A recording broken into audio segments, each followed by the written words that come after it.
고린도전서 6장 오늘은 9절에서 20절까지 보려고 합니다. 고린도전서 6장 9절에서 20절까지. 우리가 전반부를 저번 주에 봤는데, 그러니까 바울은 고린도 교회에서 세상 법정에 소송한 일을 책망했었죠. 교회 안에서 일어난 일을 교회 안에서 해결하지 못하고 세상 법정에 가져가서 판단을 구함으로써 하나님의 영광을 가리는 그러한 죄를 저질렀던 것이죠. 그러니까 바울은 세상이 성도들한테 판단을 받아야 되는데 오히려 성도가 세상을 판단을 구하는 것이 합당치 않다고 그렇게 밝히면서 그들의 행위가 부당하다고 강조했었습니다. 그리고 이어서 성도들이 장차 천사들도 판단할 권세를 지닌 자들인데 교회의 작은 일 하나도 해결하지 못하고 세상 법정에 가서 그 일을 해결하려고 하는 그런 것은 성도의 수치라고 강조를 했던 것이에요. 그러니까 바울은 성도가 형제를 소송하는 것 자체도 잘못된 것인데 거기에다가 믿지 않는 자들 앞에서 소송을 가리는 그 일은 매우 잘못됐다고 강조했었습니다. 그래서 성도끼리 소송하는 것보다 차라리 불의를 당하는 것과 속는 것이 낫다고 결론을 내려줬어요. 이것은 그리스도 안에서 성도들 간의 관계를 갖는 특수성을 가리킨다고도 볼 수 있는데, 성도들은 차라리 자신이 속는 한이 있어도 세상의 법정에 서로를 소송하는 일이 있어서는 안 된다고 한 것이에요. 왜냐하면 그러한 일은 하나님의 영광을 가리고 또 교회를 욕되게 하기 때문입니다. 그래서 성도는 정당한 자신의 권리를 찾는 것보다는 하나님의 영광을 가리지 않는 방향으로 모든 일을 처리해야 한다는 것을 우리가 교훈을 받았었어요. 오늘은 이제 성적 부도덕에 대한 경고를 다룬 그 후반부 12절에서 20절까지 함께 나누려고 합니다. 그러니까 바울은 불의한 자가 하나님의 왕국을 상속받지 못한다는 것을 강조하면서 고린도 교회에서 일어난 그런 불미스러운 일에 대해서 경고하고 있어요. 보통 성도라 하면은 그리스도 안에서 죄 씻음을 받아가지고 거룩해 된 사람들이잖아요. 그죠? 그래서 성도의 신분이 어떠한가를 강조하면서 정말 성도라면 거룩하고 의로운 신분에 맞게 살아가야 한다는 것을 교훈해주고 있습니다. 그래서 바울은 성도들에게 성결하게 행할 것을 가르치면서 그들의 의지를 강요하지 않고 그들의 변화된 신분을 강조하면서 성도가 성결하게 행하는 그 근원이 인간의 의지에 있지 않고 하나님의 은혜를 통한 구속에 있는 것이다. 이것을 교훈해주고 있습니다. 그래서 우리가 한 구절씩 보면서 살펴보도록 할게요. 9절에서 11절까지 한 목소리로 읽겠습니다. 시작. 불의한 자들은 하나님의 왕국을 상속받지 못하리라는 것을 너희가 모르느냐? 속지 말라. 음행하는 자들도 우상 숭배자들도 간음하는 자들도 여자처럼 행세하는 자들도 남자들과 더불어 자신을 욕되게 하는 자들도 도둑들도 탐욕스러운 자들도 술주정뱅이들도 욕설하는 자들도 착취하는 자들도 하나님의 왕국을 상속받지 못하리라. 그런즉 너희 중 일부가 그러한 자들이었으나 우리 하나님의 영을 통하여 주 예수의 이름으로 너희가 씻겨졌고 너희가 성결하게 구별되었으니 너희가 정당함을 입증받았느니라. 예수 그리스도의 보혈로 거듭나지 않은 사람들은 하나님의 왕국을 상속을 받지 못하기 때문에 그 하나님의 왕국에 들어갈 수도 없어요. 예수님이 니고데모하고 만났을 때 하신 말씀이 있잖아요. 진실로 진실로 내가 너희에게 말하노니 사람이 물로 태어나고 또 성령으로 태어나지 아니하면 그는 하나님의 왕국 안으로 들어갈 수 없느니라. 그러시거든요. 그러니까 지금 우리가 읽어본 본문의 구절을 보면 불의한 자가 나오거든요. 근데 이 불의한 자는 엄연히 구원을 받지 못한 자들을 얘기하는 것이에요. 왜냐하면 우리는 의로운 자들이라고 불리기 때문에. 물론 그리스도인들이라고 할지라도 구원을 받았을지라도 지금 9절에서 10절에 나열된 이 악을 행할 수는 있습니다. 왜냐하면 아직 구속받지 못한 육신을 가지고 있기 때문이에요. 우리가 가지고 있는 이 육신은 하나님의 왕국에 들어갈 수는 없어요. 고린도전서 15장 50절에도 보면 형제들아 이제 내가 이것을 말하노니 살과 피는 하나님의 왕국을 상속받을 수 없느니라. 예. 또한 썩는 것은 썩지 아니할 것을 상속받을 수 없느니라. 이 말씀을 해주고 있습니다. 예. 사실 우리는 의롭게 됐지만 우리의 육신은 여전히 불의한 몸이에요. 로마서 7장 18절에도 보면은 사도 바울이 내 육신 안에는 선한 것이 전혀 없다고 그렇게 고백을 했었잖아요. 그죠? 육신이 하나님의 왕국을 들어갈 수 있는 방법이 뭐냐면 변화되는 것이에요. 새 몸으로 변화되거나 죽었다가 새 몸으로 부활해야만 들어갈 수 있는 왕국이에요. 그러니까 여전히 우리는 구원받고 영이 거듭났지만 이 몸은 하나님의 왕국에 들어갈 수 없다는 얘기죠. 그래서 오늘 고린도전서에 이제 불의한 자들의 행위가 어떠한 것인지 지금 말씀해 주고 있는데 갈라디아서 5장 19절 한번 보도록 할게요. 갈라디아서 5장 19절에서 21절까지의 말씀을 보면 거기에는 이제 육신의 행위들이 무엇인지 보여주고 있습니다. 갈라디아서 5장 19절에서 21절까지의 말씀을 보면 이제 육신의 행위들이 명백하게 드러나니 이것들이라 곧 간음과 음행과 불결함과 음탕함과 우상숭배와 마술과 증오와 적대와 경쟁들과 경노와 분쟁과 폭동들과 이단들과 시기들과 살인들과 술취함과 유흥들과 그와 같은 것들이라. 이와 같은 것들에 대해서는 과거에 내가 너희에게 말한 것 같이 내가 미리 너희에게 알려주노니 그러한 것들을 행하는 자들은 하나님의 왕국을 상속받지 못하리라. 이 말씀을 해주고 있어요. 여기서도 육신의 일들이 나오는데 1차적으로 불의한 자들의 행위를 말하면서 성도는 그 육신을 따르지 말라는 것을 말씀해 주고 있는 것이에요. 그러니까 불신자들, 불의한 자들은 하나님의 왕국을 상속받지 못하죠. 왜냐하면 상속자들이 아니기 때문이에요.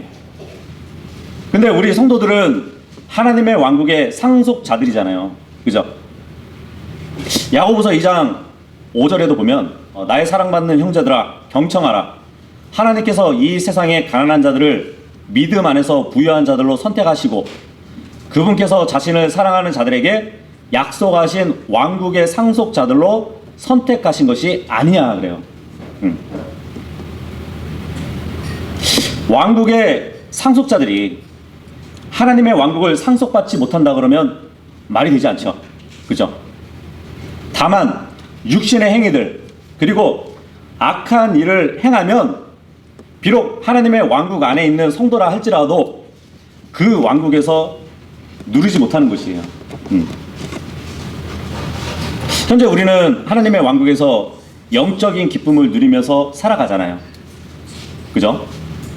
그래서 로마서 14장 17절에 보면은 이 하나님의 왕국은 물질적인 왕국이라고 말씀해 주지 않아요. 로마서 14장 17절 보면 이는 하나님의 왕국은 먹는 것과 마시는 것이 아니요 다만 성령님 안에서 의와 화평과 즐거움이기 때문이라. 예.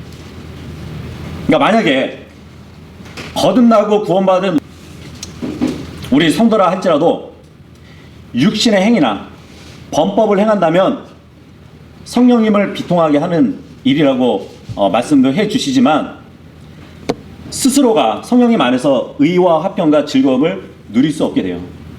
왜냐하면 죄로 인해서 불의 가운데 있게 되는 거잖아요. 그렇게 되면 불안하게 되는 것이에요. 슬프기 때문이에요. 네. 그래서 불신자들은 하나님의 왕국을 상속받지 못한 자들이지만 성도들이라 할지라도 그런 사람들과 같은 삶을 산다면 왕국을 상속받았음에도 불구하고 안식을 누리지 못하면서 살게 되는 것이에요. 예. 그걸 알아야 되는 것이에요. 물론 하나님의 왕국은 이 교회 시대에 상속받은 왕국이지만 다가올 왕국, 예수님이 재림하시면 또 우리가 상속받을 왕국이에요. 지금은 물질적인 예수 그리스도의 왕국이 세워지지 않았잖아요. 그래서 영적인 왕국, 하나님의 왕국만 지금 이 시대에 있는 거거든요. 근데 나중에 예수님이 재림하시면 지상에 세워질 하늘의 왕국과 하나님의 왕국이 함께 합쳐지는 그 시대가 오게 될 것입니다. 영적인 왕국, 하나님의 왕국, 물질적인 왕국, 하늘의 왕국, 이게 다 합쳐진단 말이에요. 그때가 오면은 우리 성도들은 자신들의 행위에 따라서 상과 유업으로 거기서 받게 될 것이에요. 그래서 에베소서 5장 5절에 보면, 이는 너희가 이것을 알기 때문이니 곧 행음에 빠진 자나 불결한 인물이나 탐욕스러운 사람 곧 우상 숭배자는 그리스도의 왕국 곧 하나님의 왕국에서 어떠한 유산도 얻을 수 없는 것이라. 이 말씀을 해주고 있어요. 그러니까 우리가 육신을 따라서 사는 사람들, 그런 사람들을 따라서 살면 나중에 예수님이 재림하시고 그 왕국을 세우시는 그 안에서 유업을 받지 못할 일이 생긴다는 얘기예요. 왜냐면 육신을 따르는 사람들은 결코 하나님을 기쁘게 해드릴 수 없기 때문이에요. 그죠? 믿음이 없이는 하나님을 기쁘게 할 수 없잖아요.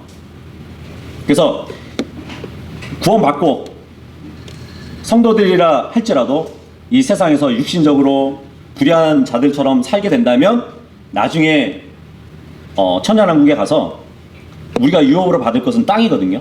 도시들이거든요. 그런 것을 받을 수 없다는 것을 말씀해 주고 있단 말이에요. 그래서 거듭난 성도가 말씀에 순종하지 않고 악을 행한다고 해서 구원을 잃어버리는 것은 아니지만 하나님과 그분의 왕국에서는 빈털터리가 될 수 있는 것이에요. 그러니까 우리는 왕가의 제사장들이라고 말씀해 주고 있잖아요. 왕은 한 국가나 도시를 다스릴 수 있는 권세를 갖고 있거든요. 그러니까 우리는 왕으로서의 통치권이 주어지지만 마치 다스릴 땅이 없는 왕들과 같이 돼버린다는 얘기예요. 네. 그렇기 때문에 우리가 이 땅에서 정말 믿음대로 잘 실행해야 그 범위도, 이 유업을 받을 땅의 범위도 넓어지는 것이거든요. 9절하고 10절 보면 고린도 도시에 살던 이방인들 사이에서 흔했던 악행들의 목록을 지금 기록해 주고 있는 것이에요. 음행, 이것은 우리가 5장에서 살펴봤죠. 근친상간이라는 그 악한 사건 때문에 아마 첫 번째 목록에 기록된 것 같아요. 그리고 우상숭배가 있는데 이 당시에 고린도 도시에서는 이방 신전들이 있었기 때문에 또 이방 신들을 섬기는 그 중에도 그 섬기는 방법이 성적 타락과 관계가 있어요. 그래서 이 당시에 이방 신전들은 성적 타락의 본거지였습니다. 예.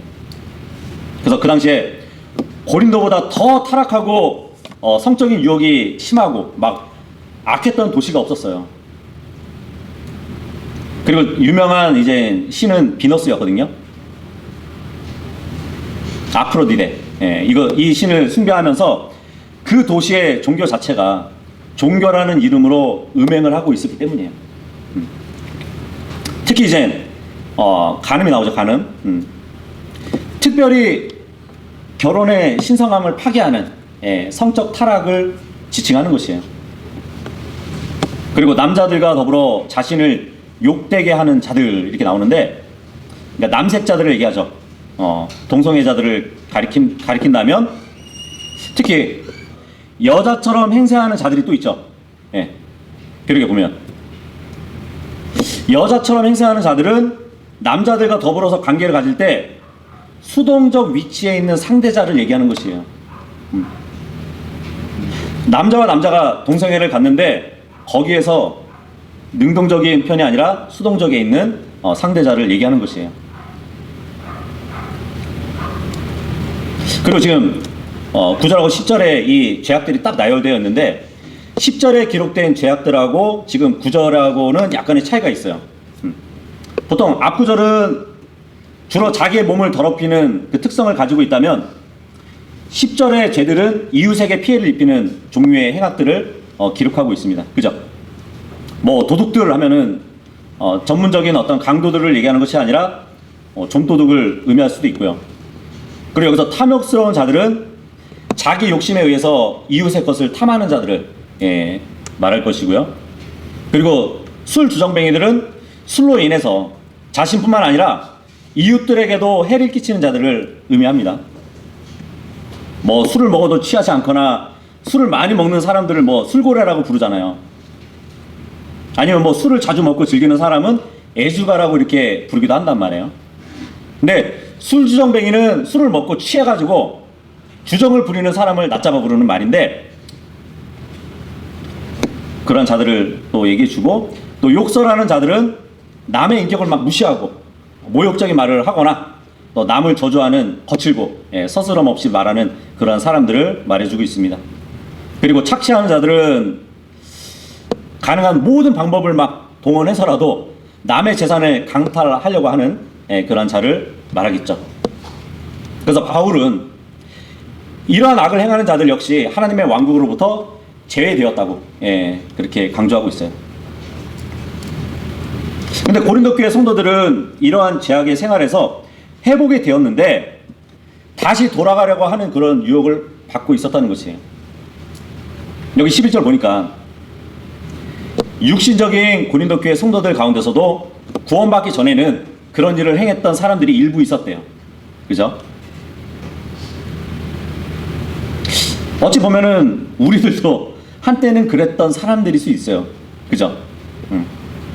근데 주 예수의 이름과 우리 하나님의 영으로 씻음을 받았고 거룩하게 되었고 의롭게 된 성도들에게는 정말 오늘이라고 부르는 지금, 이때가 중요한 것이에요. 과거가 중요하지 않아요. 그러니까 지역교회에 속한 성도들은 진리의 말씀으로 무장해서 죄에게 속지 않는 지혜로운 자가 되어야 될 것이에요. 우리가 하나님의 왕국을 상속받고 하나님의 왕국을 들어갈 수 있는 자들이라면 그 영적인 왕국에서 정말 평안을 누려야 되잖아요. 그죠? 지금 이 바울이 얘기하고 있는 이 교회, 고린도 교회의 성도들은 자신들은 다 지혜롭다고 이렇게 자만했던 성도들이잖아요. 그런데 바울은 속지 말래요. 속지 말라고 경고하고 있어요. 그렇지 않으면 마귀에게 속고 또 자기 자신에게 속고 또 이 세상의 모든 거짓말들에 자신이 속게 되거든요. 그래서 성도들이라면 구원의 확신만 갖는 것이 아니라 천년왕국에서 받게 될 그 유업의 상에 대해서 분명한 소망을 가지고 주님과 함께 믿음의 길을 걸어야 되는 것이에요. 자, 12절 읽겠습니다. 12절 시작. 모든 것들이 나에게 합법적이나 모든 것들이 적합한 것은 아니니라. 모든 것들이 나에게 합법적이나 나는 어떤 것의 영향력 아래에도 놓이지 아니하리라. 여기서 이제 합법적이라는 것은 다 할 수 있다고 얘기하는 것이에요. 그러니까 일반적으로 내가 좋게 여기고 할 수 있는 것들을 얘기하는 것이에요. 근데 그리스도인은 할 수 있어도 하면 안 되는 일들이 있어요. 다른 성도들을 두고 봤을 때. 하지만 이제 내가 합법적으로 여기는 그 일이 상대방에게 유익을 주지 않거나 세워줄 수 있는 일이 아니라면 결코 하지 말아야 되는 것이에요. 그래서 고린도전서 10장 23절에 보면은 사도 바울이 이제 이런 기록을 하죠. 모든 것들이 나에게 합법적이나 모든 것들이 적합한 것은 아니니라. 모든 것들이 나에게 합법적이나 모든 것들이 세워주는 것은 아니니라. 아무도 자기 자신의 것을 구하지 말고 오히려 모든 사람은 저마다 다른 이의 번성을 구하라 그럽니다. 그러니까 그리스도 안에서 내가 합법적으로 행할 수 있는 일이 있지만 유익하지 않을 수 있는 것이 있다는 얘기예요. 자유롭게 행할 수 있어도 오히려 그 일로 인해서 상대방이 무너질 수 있다는 것이에요. 그러니까 그리스도인이라면 매사에 그 일을 내가 어떤 일을 하게 되면 이거 성도들을 세워주는 유익한 것인지, 아니면 내가 이 일을 해서 오히려 상대방이 무익하게 되는 것인지 그것을 생각해 봐야 되는 것이에요. 거기다가 내가 정말 내가 하는 이 일에 지배를 받고 있는지, 아니면 내가 이것을 지배를 하고 있는지, 그것도 한번 생각해 봐야 되는 것이에요. 내가 자유롭게 행한다고 하지만 그것에 종처럼 매여 있으면은 안 되잖아요. 그죠? 그건 자유가 아니잖아요. 내가 자유롭게 무엇을 다루고 있는데 상대방이 보기에는 저 사람 저기에 종속되어 있네? 이렇게 볼 수 있다는 얘기예요. 보통 이제 우리가 쉽게 얘기하면 어떠한 일에 중독된다는 얘기를 쓰잖아요. 그죠? 중독되어 있는 것이 누군가에게 보여진다면 그것은 좋은 간증은 아니거든요. 그리스도인이라면은 진리 안에서 자유로운 사람들이잖아요. 그렇다면은 어떤 것에도 얽매이지 않고 자유가 있는데, 율법 아래에 있지 않고 우리가 은혜 아래에 있기 때문에 어떤 것에도 얽매이지 않게 자유롭게 할 수 있단 말이에요. 근데 나는 자유롭게 하고 있다고 믿고 있는데 알고 봤더니 내가 그 일에 종속되어 있는 거예요. 이것을 잘 구분해야 된다는 것이죠. 그래서 자유롭게 행한 그 일이 그리스도인의 삶에 오히려 지배적인 영향을 끼친다면 그것이 어떤 것이든 상관없이 우상이 되어버리는 것이에요. 그래서 갈라디아서 5장 1절에 보면은 그런 말씀을 해주고 있거든요. 그러므로 그리스도께서 우리를 자유롭게 하신 그 자유 안에서 굳건히 서고 다시는 속박의 멍에에 얽매이지 말라. 눈으로 보고 만지는 것은 물론이고 먹고 마시는 그 음식들조차도 우상이 될 수 있다는 얘기예요. 만약 그것들의 지배를 당하면 중독이 되는 것이에요. 그죠? 뭐 술, 커피, 그죠? 그런 거는 알코올 중독이 될 수도 있고 카페인 중독이 될 수 있잖아요. 뭐 담배 하면은 니코틴 중독이 될 수 있고, 스마트폰에서 눈을 떼지 못하면은 문자 그대로 스마트폰 중독이 될 수 있는 것이죠. 그래서 성경은 중독에 관해서 이제 그리스도인들에게 경고를 하고 있습니다. 그러니까 중독이라는 것은 다른 거 아니에요. 내가 그것의 영향력 아래에 있어가지고 그 일을 하지 않으면 견디지 못하는 그러한 병적인 상태를 얘기하는 것이에요. 뭐 술, 커피, 담배, 스마트폰 이것을 하지 않으면 막 좀이 쑤셔가지고 견디지 못할 정도라면은 그 사람은 그 네 가지 영향력 아래에 있어가지고 어떻게 보면은 종속되어 있다는 것이죠. 그래서 중독이라는 것은 이 그리스도인들을 대적하는 무서운 적이라고 우리가 볼 수 있을 것입니다. 생각해 보세요. 그리스도인이 하나님이 아니라 다른 권세에 매여가지고 그것에 질질 끌려 다닌다면, 그것에 정복당해가지고 성경에 보면 이제 정복된 자는 정복한 자의 종이 된다는 말씀이 있잖아요. 그죠? 그러면 안 되잖아요. 그래서 하나님의 아들께서 주신 그 자유를 헛되지 않게 하려면 자신을 올가매는 그런 중독에서 벗어나야 할 필요가 있다는 것이죠. 그것을 지금 성경은 말씀해주고 있는 것이에요. 13절하고 14절 읽겠습니다. 시작. 음식들은 배를 위한 것이요 배는 음식들을 위한 것이라. 그러나 하나님께서는 그것과 저것들 모두를 멸하시리라. 이제 몸은 음행을 위한 것이 아니라 오직 주를 위한 것이요 주께서는 몸을 위하시느니라. 그런즉 하나님께서 주를 살리셨을 뿐만 아니라 그분 자신의 권능으로 우리 또한 살리시리라. 본문에서 갑자기 왜 음식과 배에 관한 언급을 하고 있을까요? 고린도전서 8장에 보면 이제 우상에게 바쳐진 그 음식을 먹는 일에 관해 설명을 보면은 그 이유를 또 찾을 수 있거든요. 근데 바울이 지금 말하고자 했던 문제의 핵심이 뭐냐면 어떤 음식을 먹고 먹지 말아야 하는 게 아니었어요. 육신적인 것들은 어차피 하나님께서 모두 멸하실 것이래요. 그죠? 중요한 것은 성도들이 어떤 일을 하든지 그것이 다른 사람에게 세워주는 것인지 아니면 무익하게 하는 것인지, 다른 사람을 세워주는 유익한 것인지 아니면 다른 성도를 세워주지 못한 무익한 것인지, 이게 나의 기쁨인지 아니면 다른 지체를 즐겁게 해주는 것인지, 나만을 위한 쾌락이 아닌지, 이런 것을 잘 생각해 보라는 얘기예요. 그러니까 주님은 죄인이었던 우리를 위해서 십자가의 몸을 내어주셨잖아요. 그죠? 그러니까 우리 몸은 음식이 아니라 주를 위해서 몸을 드려야 된다는 그 말씀을 해주고 있는 것이에요. 그래야 우리가 존재의 가치로서 의미가 있는 것이에요. 근데 하나님의 거룩한 영께서 내주하시는 그 그리스도의 몸을 어찌 음행에게 내어줄 수 있겠어요. 그죠? 그래서 결국 하나님께서는 육신과 그 관련된 것들을 다 멸하실 거래요. 지금 우리가 입고 있는 이 몸도 멸하실 거래요. 그래서 하나님이 그리스도를 다시 살리신 것처럼 우리에게 새 몸을 주신다는 그 말씀을 해주고 있는 것이에요. 우리의 몸을 멸하시겠지만 우리에게 다시 살리셔서 새로운 몸을 주신다는 그 말씀을 해주고 있습니다. 그래서 지금 현재 우리의 몸을 주신 주님께서 자신의 몸을 드렸던 것처럼 우리의 몸을 주님의 영광을 위해서 돌려드려야 한다는 것을 말해주고 있는 것이에요. 그래서 갈라디아서 2장 20절에 그 말씀이 있죠. 내가 그리스도와 함께 십자가에 못 박히나 그럼에도 나는 살아있노라. 그러나 내가 아니라 오직 그리스도께서 내 안에 사시는 것이라. 그런즉 이제 내가 육체 안에서 사는 삶은 나를 사랑하시어 나를 위하여 자신을 주신 하나님의 아들의 믿음으로 사는 것이라. 네. 삶의 목적은 내가 아니라 주님인 것이죠.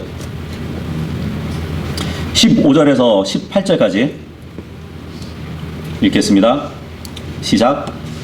너희 몸들이 그리스도의 지체들인 것을 너희가 모르느냐? 그렇다면 내가 그리스도의 지체들을 취하여 그것들을 창녀의 지체들로 만들겠느냐? 하나님께서 금하시기를 바라노라. 무슨 소리냐? 창녀와 결합한 자는 한 몸인 것을 너희가 모르느냐? 이는 그분께서 말씀하시기를 둘이 한 육체가 되리라 하시기 때문이라. 그러나 주와 결합된 자는 한 영이라. 음행을 피하라. 사람이 범하는 죄마다 몸 밖에 있느니라. 그러나 음행을 범하는 자는 그 자신의 몸을 대적하여 죄를 짓느니라. 16절에 이제 둘이 한 육체가 되리라, 이 말씀은 하나님께서 창세기 2장에서 처음 선언하신 말씀이에요. 남녀 간의 결혼을 언급한 것이거든요. 그러니까 몸과 몸의 관계에 대한 말씀인데, 남자와 여자가 육신의 결합을 딱 통해 가지고 한 몸이 되는 것을 말해주는 것이에요. 그래서 창세기 2장 24절에 보면 그러므로 남자가 자기 아버지와 자기 어머니를 떠날 것이요 자기 아내와 결합하리라. 그리하여 그들이 한 육체가 되리라, 이 말씀이잖아요. 그러니까 창녀와 결합을 하게 되면 창녀와 한 몸이 된다는 것이에요. 그러니까 창녀와 결혼한 것이 된다는 얘기예요. 그래서 신명기 24장에 가서 보잖아요. 이혼한 아내가 다른 사람의 아내가 되었을 때 그녀를 다시 받아들일 수 없다고 합니다. 만일 그렇게 하면은 가증한 일이라고 말씀해 주고 있어요. 그러니까 우리는 그리스도와 정혼한 자들이잖아요. 그죠? 근데 창녀와 결합을 하게 되면 굉장히 가증한 짓을 하게 되는 것이란 말이에요. 거듭난 성도의 몸은 성령님께서 거주하시는 장소입니다. 주님과 합해가지고 한 영이 됐잖아요. 그죠? 그리고 그리스도 안에서 한 몸을 이루었기 때문에 그 몸을 더럽히거나 가증한 죄를 지어서는 안 된다는 말씀을 해주고 있어요. 더군다나 이제 음행 같은 경우 다른 죄들과 다르게 몸에 직접적인 손상을 입히는 죄라고 말씀해주고 있어요. 그렇기 때문에 이혼에 있어서 정당한 사유가 되는 것이 바로 이 음행이거든요. 예수님도 마태복음 19장 9절에 보면 그런즉 내가 너에게 말하노니 음행으로 인한 것들 제외하고 자기 아내를 버리고 또 다른 이와 혼인하는 자는 누구든지 간음을 저지르는 것이요 누구나 버림받은 여인과 혼인하는 자는 간음을 저지르는 것이라, 이 말씀을 해주고 있습니다. 이렇게 몸을 막 제 멋대로 쪼개는 그 음행, 이 외에 정당한 사유 없이 이혼하는 것은 하나님께서 한 몸을 이루어 주셔가지고 부부가 되게 하신 그 몸을 제 멋대로 쪼개는 그 행위가 되는 것이에요. 그러니까 창녀와 한 몸이 되는 것은 두말할 필요가 없는 것이에요. 그래서 거듭난 성도들이 세상과 일치하는 삶을 살면서 영적 음행을 저지르면 그것은 육신의 음행과 전혀 다를 바가 없는 것입니다. 이게 하나님의 말씀이에요. 그래서 그리스도의 몸된 교회를 분열시키고 파괴하려고 하는 그 자들은 그리스도의 몸에 죄를 짓는 것이기 때문에 반드시 쫓아내야 된다고 또 우리가 저번 시간에도 봤었죠. 19절에서 20절 읽겠습니다. 시작. 무슨 소리냐? 너희 몸이 너희 안에 계시는 성령님의 전, 곧 너희가 하나님께로부터 받은 성령님의 전인 것과 너희는 너희 자신의 것이 아니라는 것을 너희가 모르느냐? 이는 너희가 값을 치르고 산 바 되었기 때문이라. 그러므로 너희의 몸과 너희의 영 안에서 하나님께 영광을 돌리라. 그것들은 하나님의 것이라. 고린도 교회 성도들은 자기들의 몸이 성령님의 전인 것을 몰랐어요. 근데 이 성도들 뿐만 아니라 이 시대에 많은 사람들이 자기 몸이 성전인 것을 모르면서 교회 다니고 있어요. 구원받지 않고 교회에 다니고 있다면 뭐 기독교인이라고 이렇게 얘기하시는 분들이 있더라고요. 그리고 구원받고 교회에 다니고 있으면 성도라고, 세인트라고 불러야 된다고. 예수 그리스도를 자신의 구주로 믿고 영접한 적이 없으면 예수님의 영으로 그 사람 안에 들어갈 수 없기 때문에 성전이 될 수 없어요. 근데 지금 본문 19절에 보니까 바울은 오직 주 예수 그리스도를 믿고 그분을 자신의 구주로 영접하는 그 순간 성령님께서 그 사람 몸 안으로 들어오셔서 그의 몸을 성령님의 전으로 삼으신다는 것이에요. 지금 바울이 우리가 이전에 3장 16절에서도 봤었죠. 너희 이렇게 복수를 사용하면서 교회 성도들 모두가 한 하나님의 성전이라는 것을 설명을 했었잖아요. 근데 지금 오늘 본문에 보니까 몸을 단수로 사용하면서 성도 개인이 하나님의 성전이라는 것과 그 몸 안에 성령님이 거하신다는 것을 또 강조하고 있습니다. 근데 이러한 관계는 예수님이 그 말씀을 하셨잖아요. 내 안에 거하라. 그리하면 내가 너희 안에 거하느니라. 근데 이게 말이 안 되는 거잖아요, 사실. 어떻게 주님 안에 거하는데 또 주님이 우리 안에 거해요. 이게 이해할 수 없는 말 같지만 우리 성도들 모두가 하나님의 한 성전이 될 수도 있고 우리 각 개인이 하나님의 성전이 될 수 있다는 것을 이해하기 위해서는 내 안에 거하면 내가 너희 안에 거하느니라 이 말씀으로 이해할 수 있는 것이죠. 거듭난 성도들 가운데 자신이 그리스도의 몸에 속했다는 사실을 알지만 정작 자신의 몸이 그리스도의 지체라는 사실을 간과하는 경우가 적지 않아요.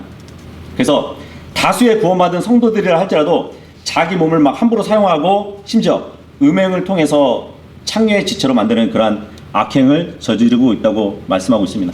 네. 예수 그리스도의 피값으로 구속하신 성도들의 몸은 이제는 자신 것이 아니잖아요. 그 소유권은 예수 그리스도 그분께 옮겨졌거든요. 비록 한때는 우리는 마귀의 종이었지만 이제는 예수 그리스도의 종이 되었잖아요. 게다가 죄에서 자유롭게 되어가지고 의의 종이 되었어요. 그러니까 하나님의 것인 우리의 몸을 죄를 짓는 그곳에 사용하면 안 된다는 것이죠. 그것은 자기 주인에게 반역을 일으키는 종의 모습과 다를 바 없는 것이죠. 구약에 히스기야 왕이 있죠. 이 히스기야 왕이 왕으로 딱 즉위가 됐을 때 가장 먼저 했던 일이 뭔지 아세요? 성전을 깨끗하게 하는 일이었어요. 네. 역대기 하 29장 1절에서 11절 보면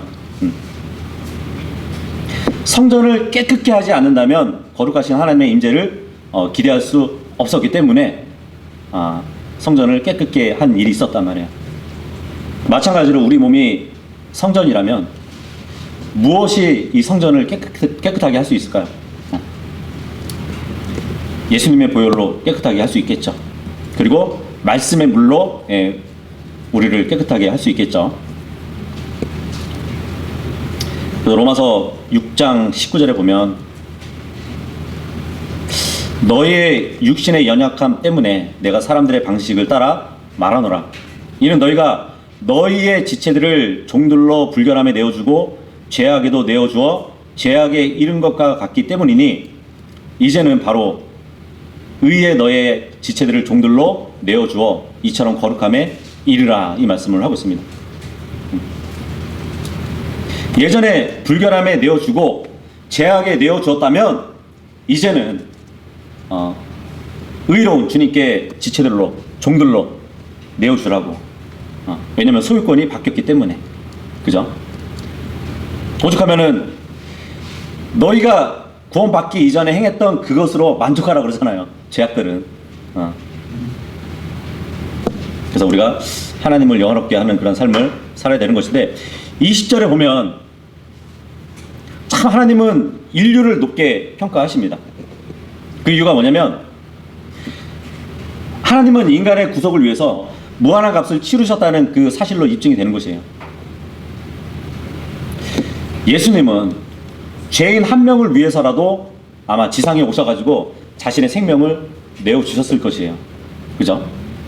이렇게 하나님의 이만큼의 값을 치르셨기 때문에 구속받은 죄인들은 정말 하나님만을 위해서 살고 그분의 모든 명령들을 순종하고 또 모든 형태의 음란을 피해야 할 의무를 가져야 할 것이에요.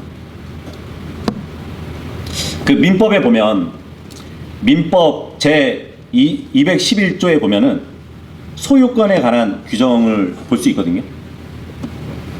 그 소유권에 관한 규정을 어떻게 명시를 하고 있냐면, 소유자는 법률의 범위 내에서 그 소유물을 사용하고 수익, 처분할 권리가 있다. 이렇게 명시하고 있어요. 그러니까 다시 말하면 소유물을 갖고 있으면 법률의 범위 내에서 자기 뜻대로 사용할 수 있다는 얘기예요. 그렇게 사용해서 수익을 창출하고 또 마음대로 처분할 수 있는 권리를 갖는 것이라고 얘기해 준단 말이에요. 그래서 소유권은 모든 권리 중에서 가장 절대적이고 완전한 권리인데, 이것을 가리켜서 소유권 절대의 원칙이라고 이렇게 얘기합니다. 그러니까 하나님께서는 주님의 뜻과 원하시는 대로 그분의 소유인 우리 그리스도인들을 사용할 수 있다는 얘기예요. 우리를 통해서 성령님의 열매를 맺을 수 있잖아요. 우리의 열매가 아니에요. 우리의 열매가 아니라 하나님은 우리를 통해서 자신의 열매를 맺을 수 있다는 얘기예요. 왜냐하면 그 열매는 모두 하나님의 것이기 때문이에요. 우리가 생산한 물건, 우리가 벌어들인 돈도 있을 것이고 우리의 지위도 있고 우리의 명예도 있잖아요. 심지어 우리가 자녀들까지 있잖아요. 근데 그것조차도 하나님의 수익이에요. 그뿐 아니라 하나님께서는 우리를 살릴 수도 있고 죽이실 수도 있어요. 우리에게 안식을 주실 수도 있고 고난을 허락해 주실 수도 있어요. 왜냐하면 우리에 대한 소유권을 갖고 있으시기 때문에 처분 권한도 갖고 계시기 때문이에요. 그 모든 것이 소유권자, 하나님의 권리란 얘기예요. 다만 주님께서 이 모든 권리를 하나님의 법률 범위 내에서 행하실 것입니다. 그러니까 성경의 절대적인 그 권리 원칙 안에서 우리를 사용하신다는 얘기예요. 그러니까 성령님으로 인침받은 우리들은 우리의 몸에 소유권이 없어요. 우리를 어떻게 할 수 있는 권한이 없단 말이에요. 하나님의 말씀에 따라서 주님의 뜻에 순종하면서 주님 오실 날까지 살아가는 그 일만 있을 뿐이에요. 만약 어떤 성도가 그 뜻에 막 불순종하고 있다면 그것은 반역이라는 것을 명심해야 됩니다. 이 바이올린이 굉장히 유명한 것이거든요.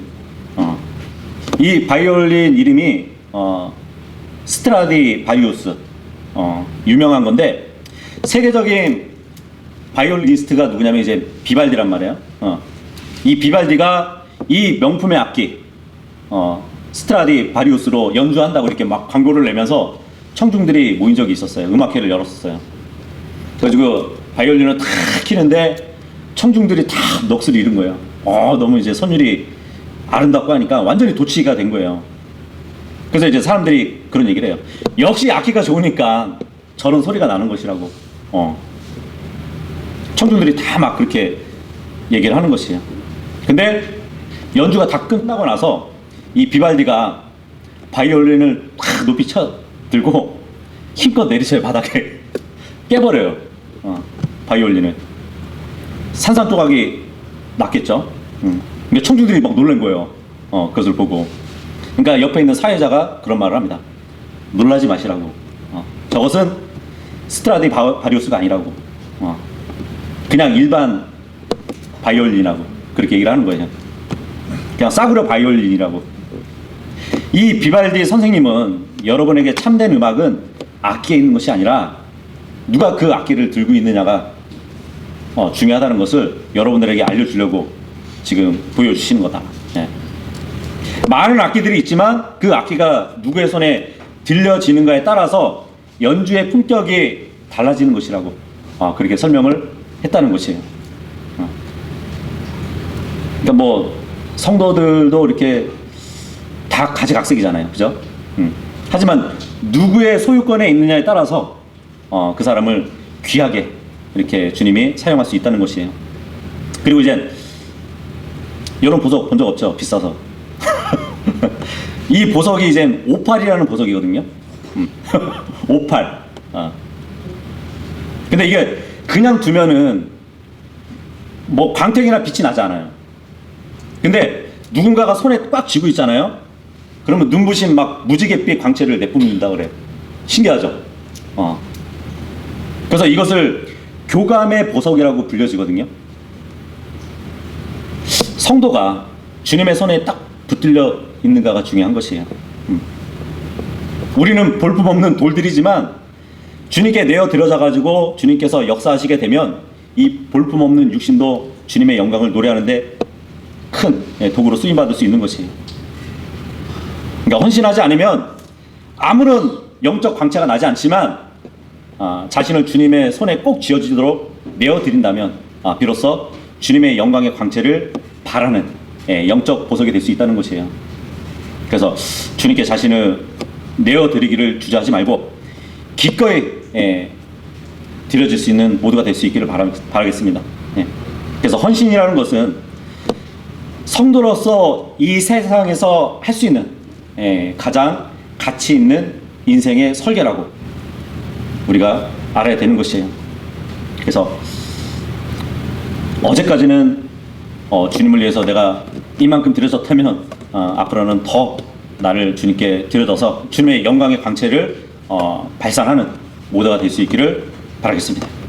네.